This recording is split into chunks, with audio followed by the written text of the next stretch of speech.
नमस्कार, आप देख रहे हैं नेक्स्ट इन आवाज। मैं हूं आपके साथ सिराज। पश्चिम बंगाल की मुख्यमंत्री ममता बनर्जी एक बार फिर से चर्चा में है। चर्चा में इसलिए क्योंकि उन्होंने इंडिया गठबंधन में रहते हुए भी पश्चिम बंगाल में किसी भी तरीके से कांग्रेस से गठबंधन से इनकार कर दिया है।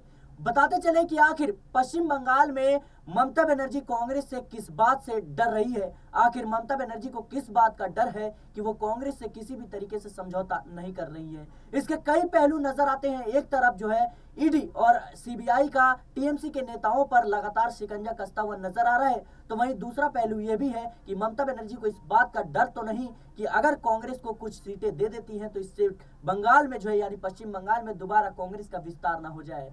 कांग्रेस से अलग होकर ही टीएमसी का गठन ममता बनर्जी ने किया था, लेकिन ममता बनर्जी इस बात को बखूबी समझती हैं कि अगर जो है कांग्रेस को कुछ सीटें देती हैं तो बंगाल में फिर से कांग्रेस का विस्तार हो सकता है और उनकी मुख्यमंत्री की कुर्सी भी खतरे में पड़ सकती है। कई पहलू नजर आते हैं। भले ही ममता बनर्जी इस बात को कह रही है कि जो भारत जोड़ो न्याय यात्रा है उसका न्योता नहीं दिया गया, कांग्रेस ने किसी भी बात से जो है मानने से इनकार कर दिया। वही कांग्रेस का यह दावा है कि लगातार ममता बनर्जी को इस बात की खबर थी कि भारत जोड़ो न्याय यात्रा में पश्चिम बंगाल में ममता बनर्जी हमारे साथ जुड़ेगी। उनको न्योता भी दिया गया, मेल भी किया गया, फिजिकल जो न्योता है वो भी दिया गया, मीटिंग हुई उसमें भी बताया गया। तो कहीं ना कहीं इस बात को बखूबी आपको समझना होगा कि इस वक्त ममता बनर्जी जो है किसी भी तरीके से पश्चिम बंगाल में जो है गठबंधन नहीं करना चाहती। सीट शेयरिंग को लेकर वो किसी भी तरीके से कॉम्प्रोमाइज नहीं करना चाहती।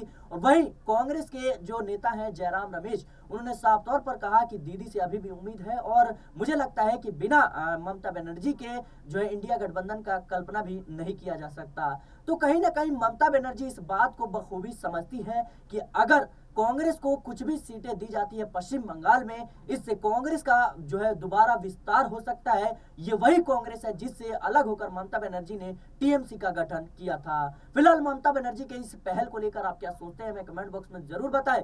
देश और दुनिया की तमाम खबरों के लिए बने रहे नेक्स्ट आवाज के साथ।